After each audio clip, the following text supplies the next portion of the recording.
अस्सलाम वालेकुम नाज़रीन, हॉट इशू प्रोग्राम में भली कार। मैं तव्हांजी मेज़बान सबीन मेमण। नाज़रीन, हॉट इशू प्रोग्राम में ॻाल्हि कंदासीं मुल्क जी मुआशी सूरत हाल जे हवाले सां। वाज़ रहे त ॾींहों ॾींहुं मुल्क जी जेका मुआशी सूरत हाल आहे उहा ख़राब थींदी पई वञे। निगरान हुकूमत हिकु महीने में लॻभॻि 59 रुपया पेट्रोल जी क़ीमत वधाई आहे मुख़्तलिफ़ वक़्तनि ते इन महीने अंदरि। ऐं हाणे पेट्रोल जी जेका फ़ी लीटर क़ीमत आहे उहो 333-34 रुपया वञी करे बीठी आहे। बिजली जूं क़ीमतूं, बिजली जे यूनिट जूं क़ीमतूं बि ॾींहों ॾींहुं असांखे वधंदे नज़र अचनि थियूं। महांगाई घटि करण या महांगाई कंट्रोल करण जे हवाले सां निगरान हुकूमत वटि अहिड़ो को बि सेटअप न आहे। निगरान हुकूमत जो चवणु आहे त गुज़िरियल हुकूमत जेके IMF सां मुआहिदा करे वई आहे उन्हनि तहत जेके क़ीमतूं आहिनि उहे वधनि थियूं। इन हवाले सां IMF पारां पिणु जेका आहे वाज़े तौर ते मना कयो आहे त रिलीफ जे हवाले सां जेको प्लान आहे हुकूमत जो उहो नाक़ाबिले क़बूल आहे। ऐं रिलीफ जे हवाले सां इहा सूरत हाल आहे जो हुकूमत कंहिं बि हवाले सां न बिजली जूं क़ीमतूं घटि करे अवाम खे को रिलीफ ॾियण जी पोज़ीशन में आहे ऐं न ई वरी को पेट्रोल जी क़ीमतूं घटि थींदे असांखे नज़र अचनि थियूं। इन सां आम वाइपे जूं जेके शयूं आहिनि उहे पिणु मार्केट में माण्हुनि जी ख़रीद करण जी क़ुवत खां वधी चुकियूं आहिनि। जेको हेठियों तबिको आहे, मिडिल या लोअर या उनखां वधीक हेठियों जेको तबिको आहे उहो हिन वक़्तु सख़्तु महांगाई वारे बहरान खे मुंहुं ॾेई रहियो आहे। माण्हुनि जूं पघारूं एतिरियूं कोन्हनि जेतिरा घरनि जा किराया आहिनि, बिजली जा बिल आहिनि, गैस जा बिल आहिनि, घर जो राशन आहे, ॿारनि जी पढ़ाई आहे, बीमारी आहे। चई सघिजे थो त हिन वक़्तु मुल्क में सख़्तु मुआशी बहरान वारी सूरत हाल आहे। पर इन खां वधीक बहरान आम माण्हू भोॻे रहियो आहे जंहिंजे लाइ हिकिड़ो वक़्तु वेलो मानी खाइण बि हिन वक़्तु ॾुखियो बणिजी वियो आहे। PDM जी जेका 16 महीननि जी गॾियल इत्तेहादी हुकूमत हुई उन खां अॻु में जेका PTI जी हुकूमत हुई उन ख़िलाफ़ महांगाई मार्च पिणु कयो हुयो। हिन वक़्तु 16 महीना हुकूमत कंदड़ सभई जेके पार्टियूं आहिनि महांगाई जे ख़िलाफ़ असांखे बिल्कुलु ख़ामोश नज़र अचनि थियूं। कंहिं बि क़िस्म जो को मार्च कोन्हे। जॾहिं त निगरान हुकूमत जो इहो चवणु आहे त इहा महांगाई जी ज़िम्मेवारी गुज़िरियल हुकूमत जेका आहे उन जा जेके मुआहिदा हुआ उन्हनि जे करे आहे। इन ते बि ॻाल्हाईंदासीं। इन खां अलावा ॻाल्हाईंदासीं नए चीफ जस्टिस क़ाज़ी फ़ाइज़ ईसा जी मुक़ररी खां पोइ सुप्रीम कोर्ट में 5 जजनि ते ॿधल जेको बेंच जोड़ियो वियो आहे जंहिंमें अॼु लाइव जेका ओपिन उन जी ॿुधणी थी, हेयरिंग थी प्रैक्टिस एंड प्रोसीजर बिल जे हवाले सां। इन ते बि ॻाल्हि ॿोल कंदासीं। गॾोगॾु हिकिड़ो बराबरी जो जेको मैसेज ॾिनो चीफ जस्टिस क़ाज़ी फ़ाइज़ ईसा जॾहिं हुन हलफ़ खयों, कसम खयों त हुन पंहिंजी घरवारीअ खे गॾु बीहारियो पाण सां गॾु। इन सां इहो सबक़ जिथे हिकिड़ी तारीख़ रक़म थी थो त इहो सबक़ बि मिले थो त औरत जी जेका बराबरी आहे उहा हर शोबे में थी सघे थी ऐं इहो केतिरी अहम आहे। इन समूरी सूरत हाल ते ॻाल्हाइण जे लाइ असांखे नून लीग सां तालुक़ रखंदड़ इंतहाई सीनियर सियासी अगवान सिद्दीकुल फारूक साहब ज्वाइन किया। सिद्दीकुल फारूक साहब, वेलकम कहती हूँ, आपने प्रोग्राम में ज्वाइन किया। सिद्दीकुल फारूक साहब, क्या कहिएगा सबसे पहले महंगाई के हवाले से अगर बात की जाए, आपको नहीं लगता कि इस वक्त जो मुल्क में मुआशी सूरत हाल है तो माजी में जिस तरह से महंगाई मार्च था अब उस पे जो है जो 16 महीनों नून लीग की हुकूमत थी, पीपल्स पार्टी की हुकूमत थी, दो बड़ी जमातें, जो बड़ी पार्टियां, उन्होंने इस दफा महंगाई पे बिल्कुल खामोशी इख्तियार कर रखी है। बिस्मिल्लाहिर्रहमानिर्रहीम। पहले तो शुक्रिया प्रोग्राम में दावत देने के लिए। दूसरी बात, ये महंगाई एक ऐसी हकीकत है कि जिससे कोई अंधा भी सरफ़े नज़र नहीं कर सकता। उसको भी नज़र आती है, महसूस होती है और ये नाकाबिल बर्दाश्त। यानी इतनी महंगाई है कि अच्छी खासी कमाई वाले लोग भी परेशान हो चुके हैं। लेकिन बार बार वही बात कि ये अच्छा खासा निज़ाम, ये 52-55 रुपए किलो चीनी और 35 रुपए किलो आटा और 10-12 रुपए यूनिट बिजली, और ये चल रहे थे GDP 6%, शरह सूद 5.6%। ये सारा ये जिन्होंने प्रोजेक्ट दिया और फिर आया तो फिर उसने पूरा मुल्क IMF के पास गिरवी रख दिया, स्टेट बैंक उनके पास रख दिया। चाइना की जो इन्वेस्टमेंट है CPEC बंद कर दिया, नैब को लगा दिया, सारे इन्वेस्टर्स, ताजर, सरमायादारों, सरमाकारों के पीछे। मईशत का तो बेड़ा गर्क कर दिया। तो वो जो मुआहदे करके गया, अब हम नहीं है, 13 हमारे 16 महीने थे, अब केयर टेकर गवर्नमेंट है, ये भी कुछ नहीं कर सकती। अब उसका एक इलाज है, एक तो जो इलेक्शन अपने वक्त पर आइन के मुताबिक हो जाए, और फिर जो नई हुकूमत है वो आए, सबको साथ लेके चले, सियासी इस्तेकाम आए, इक्तिसादी पॉलिसियाँ बनाए और पूरी ईमानदारी से उन पर अमल करके मुल्क को इस बहरान से निकाले। इसका और कोई हल नहीं है। सिद्दीकुल फारूक साहब, 16 महीने जो इत्तेहादी हुकूमत थी उसमें जो साबिक वजीर आजम शहबाज शरीफ ने IMF के साथ जो डील की थी, जो ना होते होते और बिलाखिर हो गई और डिफॉल्ट होने से मुल्क बच गया था, उसमें ये साबिक वजीर आजम शहबाज शरीफ ने बताया था कि आने वाला वक्त जो है बड़ा मुश्किल है, बड़ा टफ है। तो उनको अंदाजा था इस बात का कि जो निगरान हुकूमत है वो वही पॉलिसीज अपनाएगी जो डील वो करके गए हैं। उनका ये ख्याल था कि हम IMF को मनवा लेंगे, यही इसहाक डार साहब का ख्याल था कि आखिर जो पूरी कौम की हम नुमाइंदगी कर रहे हैं तो IMF शायद कुछ थोड़ा तो ख्याल करेगा, लेकिन IMF डट गया और खान पाकिस्तान के हाथ काट के उनके हाथ में दे गए थे। वो किसी सूरत नहीं माने, इसलिए वो मामला नहीं हो सका। उन्होंने कहा भाई रियासत पाकिस्तान ये बात खान की नहीं है, वो वजीर आजम था, इस कौम का वजीर आजम था, मुआहदा करके गया है। अब आप अगर अमल नहीं करते उस पर तो ठीक है, फिर वर्ल्ड बैंक भी बंद, फिर एशियन डेवलपमेंट बैंक भी बंद, फिर आप डिफॉल्टर, फिर ना आपका जहाज जाएगा, ना कोई मुल्क आपके हाथ चीज़ बेचेगा, ना खरीदेगा, फिर उस सूरत में क्या होगा। तो इसीलिए शहबाज शरीफ साहब ने, आपको याद होगा, कई बार कहा IMF तो, उन्होंने कहा IMF तो हमसे नाक की लकीरें निकलवा रहा है, नाक से लकीरें निकलवा रहा है। उन्होंने कहा हम बिल्कुल नहीं मान सकते, ये जो लिखा हुआ है, ये जो दस्तखत हैं, इनके मुताबिक करें। तो इसकी जिम्मेदारी गंदम भी सरप्लस, चीनी भी सरप्लस, $18 बिलियन रिजर्व वगैरह वगैरह, उसने वो चीनी भी एक्सपोर्ट की, उसने गंदम भी एक्सपोर्ट की, और इतनी एक्सपोर्ट की कि यहाँ शार्टेज हो। वो आटा और गंदम और चीनी जो सस्ते थे वो बाहर चले गए, बाहर से महंगा इंपोर्ट किया, ऊपर से जनाब फिर कोरोना भी आया। लेकिन हम जब आए, TDM आई, आप सिंध में तो सैलाब की सूरत हाल आपको पता है, कितना बुरा सैलाब आया, वो फसलें भी तबाह हो गई। उधर जो रूस और अपना जंग है रशिया की, और उसकी वजह से पूरी दुनिया में इस जंग की वजह से पेट्रोल महंगा, चीज़ों की कीमतें ज़्यादा, डॉलर जो है वो महंगा हो गया।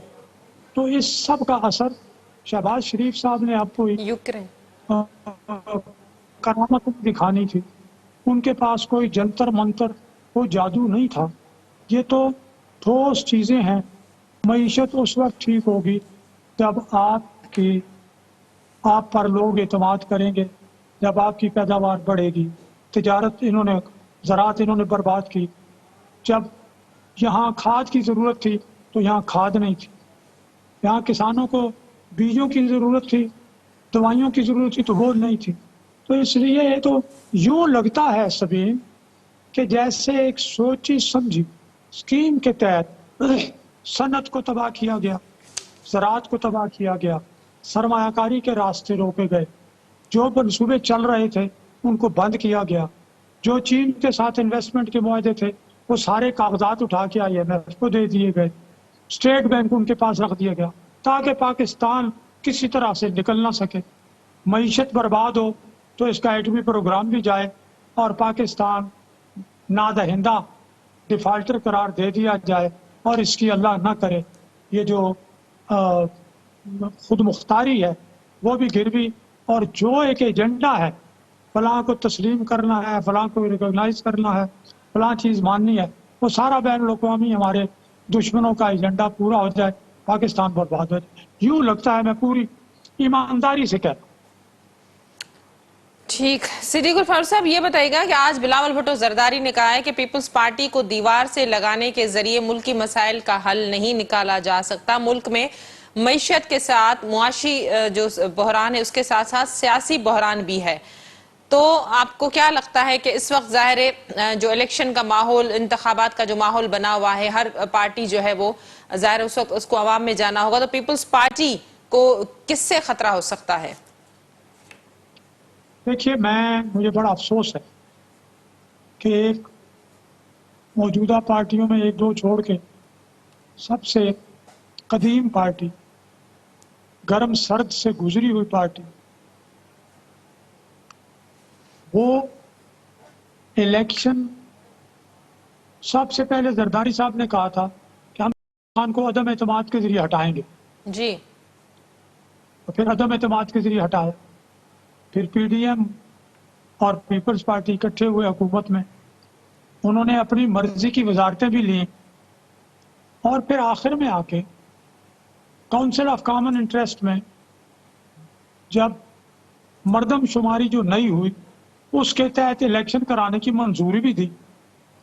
اب مجھے یہ بتائیں کہ پیپلز پارٹی کے کتنے لوگوں کو بلاول صاحب کو گرفتار کیا گیا ہے، یا گرفتار کیا گیا ہے خدا نخواستہ زرداری صاحب کو یا اور کسی کو، یا پیپلز پارٹی پر کوئی پابندیاں لگا دی گئی ہیں، یا پیپلز پارٹی پر اور ان کی لیڈرشپ پر پاکستان کی موومنٹ میں پابندی لگا دی گئی ہے کہ زرداری بلاول بھٹو زرداری صاحب اور پیپلز پارٹی کے لیڈر اپنے صرف سندھ میں رہ سکتے ہیں، دوسرے صوبوں میں نہیں جا سکتے. تو کہاں پابندی لگی ہے؟ ہاں، وہ کوشش کر رہے ہیں بیانیاں بنانے کی، تاثر دینے کی، لیکن یہ باتیں کوئی نہیں مانے گا. فیکٹس پہ آ جائیں، سچ بولیں. سچ بولیں گے تو اچھا ہے. ایک ساری جماعتیں مل کے چلیں، عدم اعتماد لائی، مل کے حکومت بنائی، 16 مہینے حکومت کی. اب انہیں چاہیے کہ غلط بیانی سے کام نہ لیں، اپنا پلیٹ فارم. اپنا محترمہ ہماری بیٹی اور لیڈر مریم نواز نے تو بلاول کے ساتھ کھڑے ہو کے کہا تھا کہ الیکشن ہم اپنا لڑیں گے، ہم انتخابات میں ایک دوسرے کے مخالف ہوں گے، تاہم حکومت میں ہم اکٹھے ہیں. اس پیڑھی سے اپنا عمران خان کی حکومت کے خلاف ہم اکٹھے ہیں. تو اب الیکشن اپنے پلیٹ فارم سے لڑیں. ٹھیک، صدیق الفاروق صاحب کیا کہیے گا؟ چیف جسٹس قاضی فائز عیسیٰ نے اپنے جو حلف بھی لیا ہے اور بڑا ایک اچھا جو میسج انہوں نے دیا، انہوں نے جس طرح ان کے خلاف ریفرنس بھیجا گیا تھا صدر عارف الوی اور جو سابق وزیر اعظم تھے ان کے کہنے پر، انہوں نے اپنے پارٹی کے سربراہ کے کہنے پر، اس کے بعد جو صورتحال میں ہم نے دیکھی، اسی صدر عارف الوی نے ان سے حلف بھی لیا اور انہوں نے اپنی وائف کو بھی جو ہے، اپنی اہلیہ کو بھی جو ہے اپنے ساتھ کھڑا کیا. وہی اہلیہ جنہوں نے ان کے ساتھ اس سارے پروسیس کو فیس کیا تھا بڑی ہمت اور بڑی بہادری سے. دیکھیے جی، عورت کو سب سے زیادہ عزت دی ہی اسلام نے. رسول اللہ صلی اللہ علیہ وآلہ وسلم بیٹی فاطمہ آتی تھی تو کھڑے ہو جاتے تھے بیٹی کے لیے، اور فرمایا جس نے 2 بیٹیاں پال کے تربیت دے کے ان کی شادی کی وہ میرے ساتھ جنت میں ہوگا. اور بہت سی باتیں کی. کتنا ظلم کیا تھا سرینا قاضی پر. اسی میں بیٹھے ہوئے ہیں اس بینچ میں وہ ججز بھی، اور وہ شیر کی بچی، انہیں ثابت کیا کہ اس فیملی نے ایک دھیلے کی کرپشن، ایک پیسے کی کرپشن نہیں کی. آج اگر ان کے شوہر نے اتنا ہی کیا نا کہ اپنے ساتھ کھڑا کیا، کوئی ان کو جج تو نہیں بنایا یا بنوایا، کوئی اور تو نہیں، انہوں نے ایک جیسچر دیا کہ یہ وہی خاتون ہے میری بیوی جس کو ذلیل کرنے کی کوشش کی گئی. عزت دینے والا اللہ تعالیٰ ہے. آج ہمیں اللہ نے عزت دی. دوسری بات میں یہ کہتا ہوں کہ جسٹس قاضی فائز عیسیٰ کے لیے میں 1 2 3 تالیاں بجاتا ہوں. جو بات کہی وہ کر کے دکھا.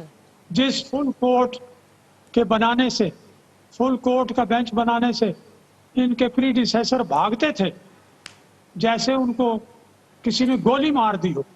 उन्होंने पहले दिन फुल कोर्ट बना के सामने रख दिया केस और कहा मुझे इख्तियारात, आमिराना इख्तियारात नहीं चाहिए, अदलो इंसाफ करना है।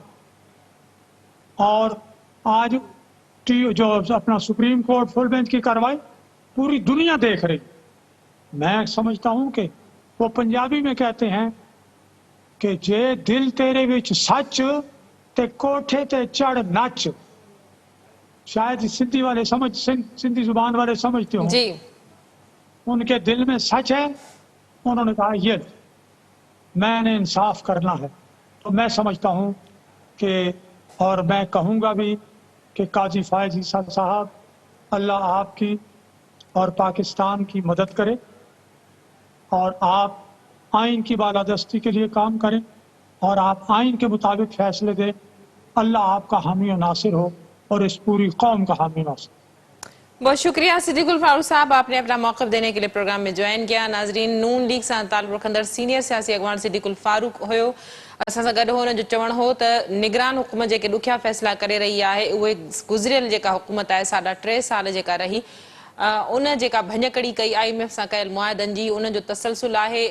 अॻूणे वज़ीर आज़म शहबाज शरीफ़ जेके मुआहिदा कया उहो अॻु में ई ॿुधाए चुको हो त IMF असां सां हिन वक़्तु जेका डील करे रहियो आहे मुल्क खे डिफ़ॉल्ट थियण खां बचाइण जे लाइ, उन जो अंदाज़ो अवाम खे तॾहिं थींदो जॾहिं उन जो बोझ अवाम ते पवंदो। पर बदक़िस्मती सां माज़ी खां वठी हेल ताईं जूं जेके हुकूमतूं रहियूं आहिनि, उन पीड़ियल तबिके जे लाइ अहिड़ी कॾहिं का बि पॉलिसी नाहे ठाही जंहिंसां उन्हनि खे कुझु थोरो रिलीफ मिली सघे। हिन वक़्तु जेका महांगाई जी सूरत हाल आहे, जेको मुआशी बहरान आहे, उन जो सिधो सओं असरु जेको आहे विचोलो हेठियों तबिको उन बोझ खे बर्दाश्त करे रहियो आहे, जो माण्हुनि जे लाइ हिकु वक़्तु मानी खाइण बि हिन वक़्तु तमामु घणो ॾुखियो बणियल आहे। प्रोग्राम जे सिलसिले खे जारी रखंदासीं। वक़्तु थियो आहे मुख़्तसिर वक़फ़े जो, वठूं था वक़फ़ो।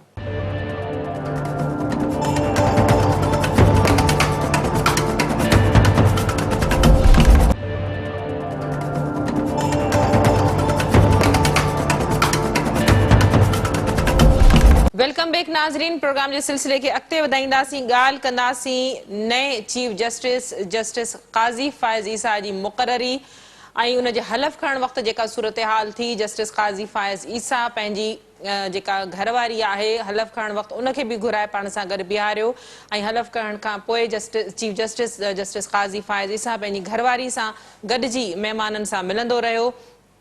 उन खां पोइ जेको पहिरियों केस नए चीफ जस्टिस पारां रखियो वियो, उहो प्रैक्टिस एंड प्रोसीजर बिल जी जेका ॿुधणी आहे उहा रखी, जंहिं ते उन पारां फुल कोर्ट जोड़ियो वियो ऐं उन जी जेका कार्रवाई आहे उहा सभिनी टीवियुनि ते लाइव जेका आहे सा उहा ॾेखारी वई। इन ई हवाले सां असांखे जॉइन कयो आहे सीनियर सहाफ़ी ऐं तर्ज़े निगार जावेद टांगा साहब। जावेद साहब भलीकार, तव्हां असांखे प्रोग्राम में जॉइन कयो। जावेद साहब, छा चवंदो नओं चीफ जस्टिस काज़ी फायज़ ईसा जंहिं पंहिंजे उहिदे जो कसम खयो ऐं उनखे कसम उन ई सदर खणायो जंहिं उन जे ख़िलाफ़ पंहिंजे पार्टी सरबराह जे चवण ते रेफरेंस मोकिलियो हो। उन रेफरेंस खे न रुगो काज़ी फायज़ ईसा साहब भोॻियो हो, पर उन सां गॾु उन जी घरवारी बि इन समूरे मामले खे में तमामु घणो सर्वाइव कयो हो। छा चवंदो? जी ॾिसो, हाणे पाकिस्तान जी जेका सियासत आहे या पाकिस्तान जो जेको मंज़रनामो आहे उहो अजीब ग़रीब वाक़ियात सां भरियो पियो आहे। जेको अॼोको चीफ जस्टिस आहे, जेको इंसाफ़ जी कुर्सी ते वेठो आहे ऐं प्रिज़ाइड थो करे, उहो कल्ह हिकिड़े मुजरिम वांगुरु कटाड़े में पंहिंजी ज़ाल सां गॾु वेठो ऐं गुज़िरियल चीफ जस्टिस जेको आहे उनजी घरवारी खे उनजे जज़्बात जेके इमोशन्स आहिनि उन्हनि खे रोअण खां बि रोके रहियो हो बयान दौरान। त अॼु तव्हां ॾिठो त कसम खणण दौरान काज़ी फायज़ ईसा पंहिंजी घरवारी खे हुते पाण सां गॾु बीहारे सॼे हिकिड़ो मैसेज ॾिनो स्ट्रेंथ जो, बॉन्ड ऑफ लव जो, ऐं तमामु घणो हिकिड़ो मुनफ़रिद क़िस्म जो मैसेज हो चीफ जस्टिस सरकार ने। अहिड़ी सोसाइटी जिते औरतुनि खे घणो रिगार्ड में न आंदो वेंदो आहे ऐं उहे उन्हनि खे पसे पर्दा रखियो वेंदो आहे जो पंहिंजी घरवारी खे पाण सां गॾु बीहारे इहो माण्हुनि खे ॿुधायो त मुश्किल टाइम में जेका आहे उहो कीअं न लाइफ पार्टनर या जंहिंसां तव्हां प्यार था कयो तव्हां सां गॾु छो बीहे। मुंहिंजे ख़्याल में तमामु घणो मुनफ़रिद मैसेज हो औरतुनि जी एम्पावरमेंट लाइ, ॾाढो पॉज़िटिव। अहिड़ी सोसाइटी जिते ॻणाइण जूं ॻाल्हियूं ऐं चङाई जूं ॻाल्हियूं तमामु घणियूं घटि हुजनि, उते जेको नए चीफ जस्टिस तरफ़ां इहो जेस्चर बि तमामु घणो अहम हो। ऐं अॼु जेको आहे ख़ुदि हुनजी जेका पहिरीं फुल कोर्ट हेयरिंग आहे कोर्ट जी, उहा बि हिकिड़ो तारीख़ी ॾींहुं थी वियो, छाकाणि पाकिस्तान जी तारीख़ में कॾहिं बि कार्रवाई जेका आहे मीडिया ते लाइव न ॾेखारी वई आहे। सॼी दुनिया आम माण्हू उहा कार्रवाई ॾिसी हिकिड़ी सुठी शुरूआति आहे। थोरो जो पाकिस्तान मसइलनि सां भरियो पियो आहे, अकेलो को चीफ जस्टिस, अकेलो को फर्द जेको आहे उहो न इनकलाब आणे सघे थो, न एॾा वॾा रिफॉर्म आणे सघे थो, पर हिकिड़े इंडिविजुअल जो जेको किरदारु आहे तारीख़ में उनखे रद्द नथो करे सघिजे। फर्दनि तारीख़ में तमामु वॾो कंट्रीब्यूशन ॾिनो आहे, उन्हनि शयुनि जा वकिरो ऐं जेको कोर्स आहे उहो बदिलायो आहे। ऐं जेकॾहिं काज़ी फ़ाइज़ ईसा इहे सभई प्रेशर सस्टेन करे पंहिंजो जेको सालत जेको अथसि उहिदे जो उन में हिकिड़ी नई रिवायत क़ाइमु करे थो वञे ऐं बहितरी तरफ़ खे कुझु क़दम बि खॼनि था, त मुंहिंजे ख़्याल इहा पॉज़िटिव शइ वेंदी, छाकाणि पॉज़िटिविटी जेका आहे सोसाइटी में ऐं असांजी जेका पॉलिटिक्स आहे समाजात में तमामु घणी घटिजी वई आहे। इन करे चङाई जो इहो पासो आहे हुनखे एप्रिशिएट करणु घुरिजे। जावेद साहब, चीफ जस्टिस फ़ाइज़ ईसा साहब जेको प्रैक्टिस ऐं प्रोसीजर बिल खे पहिरियों रखियो आहे, इन ते फुल कोर्ट जेको हमेशह डिमांड रही जंहिंजी, पर उन फुल कोर्ट जेको अॻूणो चीफ जस्टिस आहे फुल कोर्ट ठाहिण खां हमेशह लहराईंदो रहियो। न सिर्फ़ु फुल कोर्ट ठाही पर इन जी लाइव कार्रवाई बि सभिनी ॾिठी।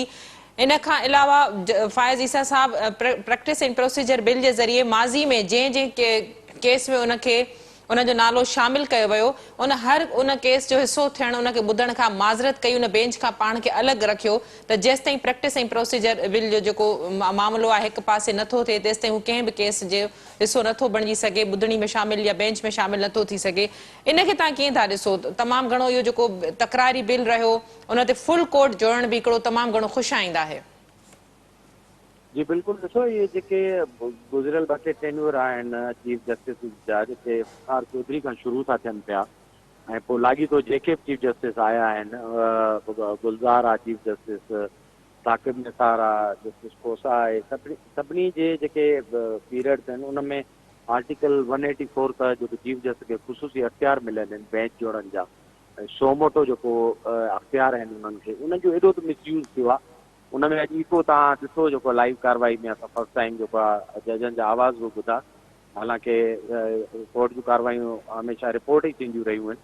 हिकु अधु जेके आम चीफ जस्टिस या काज़ी फ़ाइज़ खां सवाइ कॾहिं असां हुनखे ॻाल्हाईंदे बि न ॿुधो आहे त हुनजी बॉडी लैंग्वेज छा आहे। अॼु उन्हनि जजनि जी बॉडी लैंग्वेज बि साम्हूं आई जन खे हमख़्याल जज चयो वेंदो ऐं उहो लाॻी थो जेके समूरा फ़ैसिला उन्हनि जो हिसो रहिया आहिनि।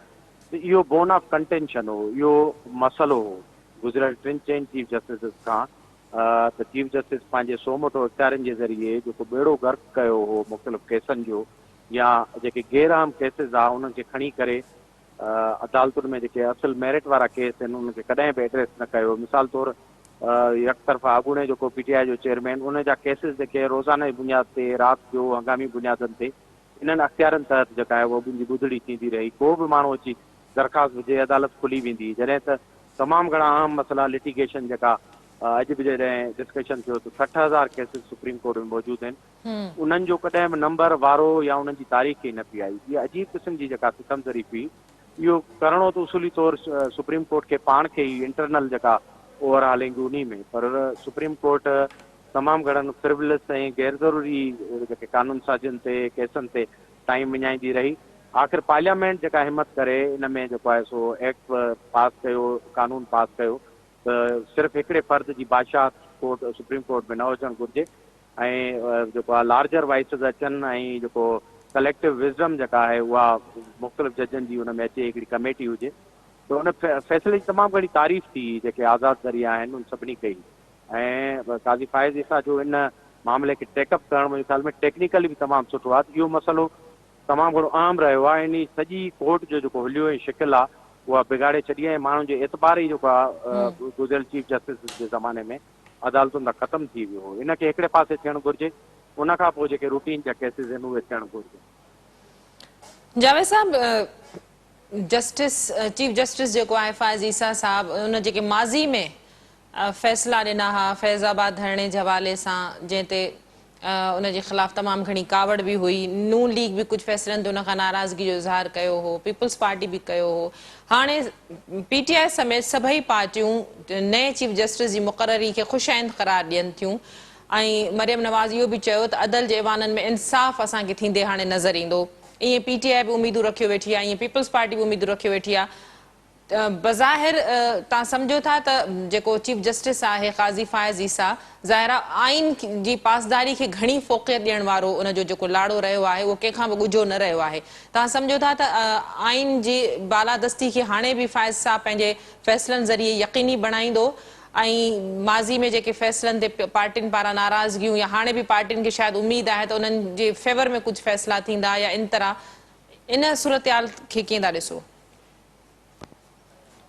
पहिरीं ॻाल्हि ॾिसो, जज बि हिकिड़ो फर्द आहे, इंडिविजुअल आहे, हुनजो करेक्टर ऐं इंटीग्रिटी इहे सभु शयूं हुनजे फ़ैसिलनि मां ट्रांसलेट थींदियूं।